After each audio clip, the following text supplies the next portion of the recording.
Can you hear me? Yes, Captain, I can hear you. What do you see? It's a sub, sir, no doubt about that.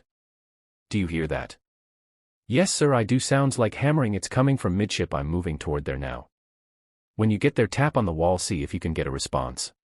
Yes, sir. In 1963, The Twilight Zone aired an episode called The 30-Fathom Grave. A U.S. Navy destroyer picks up an unusual sound from below their ship. The crew believes it sounds like something banging on metal. After checking, they realize there's a sunken World War II submarine on the ocean floor, an American ship sunk almost 20 years earlier, and yet they're hearing knocking from inside. When they send a diver down, he finds a dog tag belonging to Chief Bell, a crew member on their own destroyer. Bell has lived 20 years with extreme guilt because during the battle he dropped a signal light. Japanese destroyers saw it, attacked the sub and sank it. Bell was the only survivor. Hearing this knocking, he believes his dead shipmates want him to join them. The story ends with Bell jumping overboard, never to be seen again. A gripping story by Rod Serling, but purely fictional, right? Well, Serling served in World War II, and perhaps he heard submariners telling stories about things they'd actually encountered deep under the surface.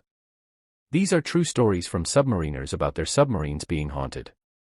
Just head back up once you find it, let me know. Yeah, got it. Oh, sorry, I didn't think anybody else would be down here. What's that, you talking to me? No, not you. Hey, who else is down here? Hello, what the hell? This story was submitted by Sailor Ice, sir. He writes, I was by myself in the engine room on night watch, a new sailor trying to find equipment. I came down a ladder and swore I saw someone walk across the ship 15 feet in front of me. I could hear his footsteps as he walked around a corner. 3 problems. He was wearing old utilities that had been phased out 3 years earlier. There was only one other person awake and he was behind me, and this person wasn't actually there. I checked, no one else in the compartment. I wrote it off as sleep deprivation, but it shook me. For months later, on another submarine, I met a sailor who'd served on my ship. He told me about a sailor who killed himself while on watch almost a decade earlier. Where did he do it? Engine room, lower level, while wearing his utilities. I wish I could have gotten a picture of my face when he told me that. Hello, hey, who was that? Anybody there? Squid, is that you? Okay, all right. This story was submitted to author R.S. Russo. The sailor remained anonymous. He writes, I'm a submariner aboard the USS West Virginia. I came back convinced my boat is haunted. As a missile tech, I provide security. My section was on watch from 11:30 p.m. to 7:30 a.m. I was taking logs in the missile compartment, upper level. As I passed the missile tubes, I noticed a shadow matching my speed walking with me on the left side. A cold chill went up my spine and I froze. I tried to rationalize what I saw, thinking someone was up there with me. I crossed between tubes with my flashlight, looked both ways, completely alone. I freaked out and went down to see my camp watch and weapons tech by tube 13. I asked if they'd seen weird stuff and they instantly said yes. Other guys had experienced strange things ever since a guy shot himself on the boat around 2011. I spoke with senior guys who told me stories. On the Maryland, nuclear weapon storage signs would move together while in port without ship movement. My senior chief said on the Rhode Island he saw shadows and visions of severed heads on valves. His worst experience was seeing a faceless apparition hanging between tubes. 3 guys ended up in mental institutions while the rest lived with the hauntings. Another time I was forward where I could see all 24 tubes. I felt cold chills and like I was being watched. I turned around and saw a shadow run behind a tube. I raced there with my flashlight, again no one there. I never saw anything again, but always got chills up there. So what's your favorite thing to do here on the island? Oh, you know, stuff I want to do is illegal. You heard of Stairway to Heaven? Is that a hiking trail? It's a rickety ladder on the mountain, you can see it off the highway. Have you been to that side? Yeah. You can climb up this rickety ladder. Hold up, Chief. Oh shit, Chief, you okay? What's wrong? Shit, that's a fucking ghost in Shaft Alley. What?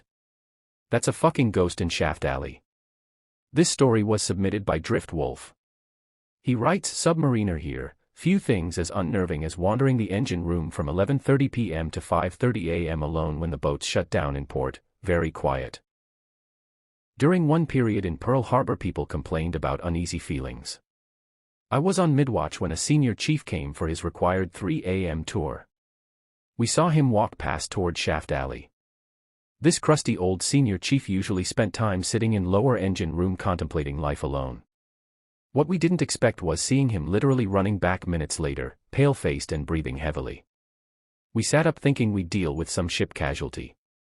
He slumps into the chair, tense silent moments pass. He finally tells us about the fucking ghost in Shaft Alley. He explains a sailor passed by him sitting on a trash can.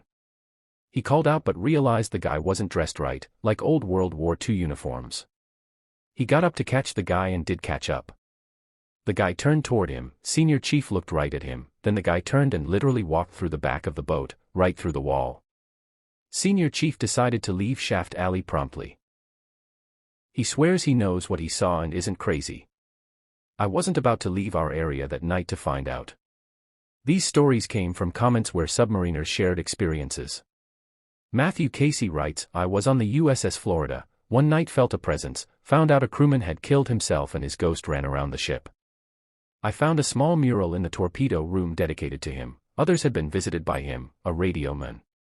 When asked about the experience he said, it was a feeling like someone boring their eyes into your back. Someone commented, my brother was on a nuclear submarine 3 years, of course he hated it. Being on a submarine is an issue for people who are claustrophobic or don't like confined spaces, a haunted submarine is just too much. Another story, I work at USS Pampanito Submarine Museum. In 1944 she attacked a Japanese convoy, sunk a hell ship full of prisoners. After 3 days searching she found British and Australian survivors in the water, rescued 73 men. One died during the trip back. Sometimes I see a shimmer out of my eye when on the boat, looks like heat waves off a barbecue.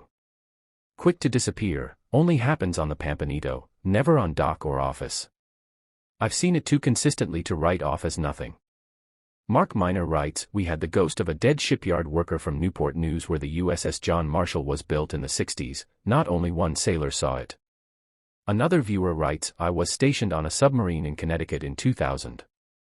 Stories of a ghost in Shaft Alley called the Blue Streak. When underway things weren't bad but in port it was different, quiet and dreadful climbing down to Shaft Alley. I saw it twice. First time looked like someone walking on the other side. Second time more terrifying, looked up and a dark humanoid thing scurried between condensers and disappeared, reminded me of the Alien movie.